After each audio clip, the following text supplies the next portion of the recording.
like a drum sound that goes like boom boom boom. And if I hear it, it sounds like a song. It's coming back without a baritone. I think I'm not alone. I hear a loud drum, bang drum drum. It's making me say, it's making me. If you say it 3 times, dum dum dum dum.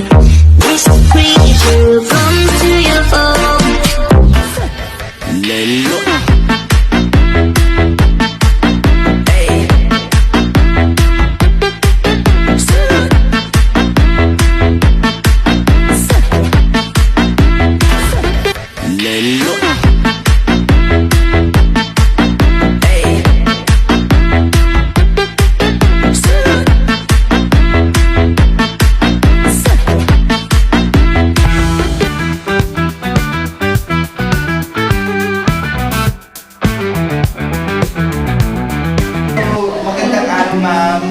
Today, the City Babies are gathered for a very special day to honor and celebrate the incredible journey of our beloved Dr. Liza Tuso, or as we fondly call her, Ma'am Liza.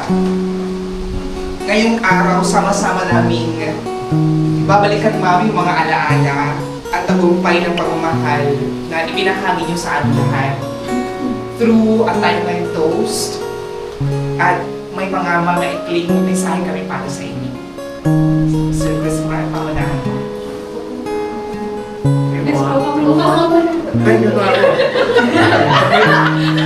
Tapos, Bakit si Mamoy? Wala na tayo. Hindi nag-iisip. okay, so here's my message. When you, Ako sa kinayang. okay, kasi may ano yung may choreo.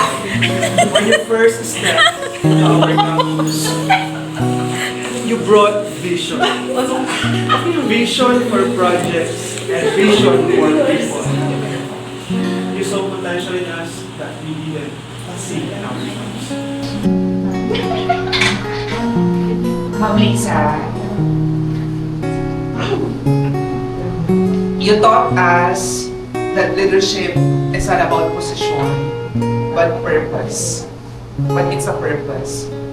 You lead with calm, strength, steady faith, and a heart that listens. You guided us through challenges, long meetings, changes, with grace and determination. You taught us First one, and reminding us that teamwork, your motto, kaya-kaya masasama-sama. Reminding us Powerful. Still echo in our hearts. Hello po, Ma'am Liza. You made this office not just a workplace, but a family. You came for us beyond tasks and titles. Ako na yun. Yes. Oh my goodness, kinakabahan ako. Ma'am Liza, do not cry because I will cry. You inspired us to live boldly and everyone serve with Ma'am Liza, today we honor the journey movement, the journey of faith, excellence, and the genuine love for people.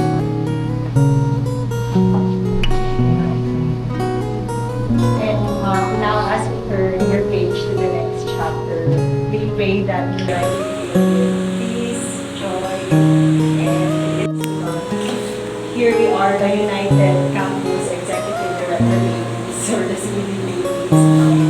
We wish you all the best, and we hope that you enjoy this day for us. This may not be the last kasi tomorrow iyapit ka namin. Pero ito yung pinaka-day, pinaka-moment na matututukan natin ang final moments with you as our campus executive director. So, I guess maybe all raise our glasses. Or do you have anything to say? I'm happy. Actually, hindi ko alam kung paano ko paghahanda ng araw na ito.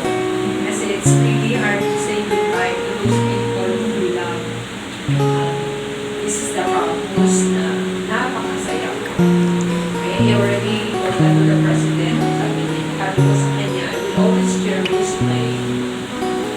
my time, my years of service with PSU San Marcos. And that's my philosophy in life kasi whatever things that I could do for you, I will always do it. Kasi tulad nito, hindi mo na mababago.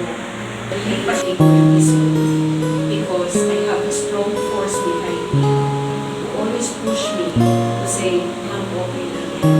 Lilipas din ang araw, lahat magagawa. And thank you for being my family. Cheers!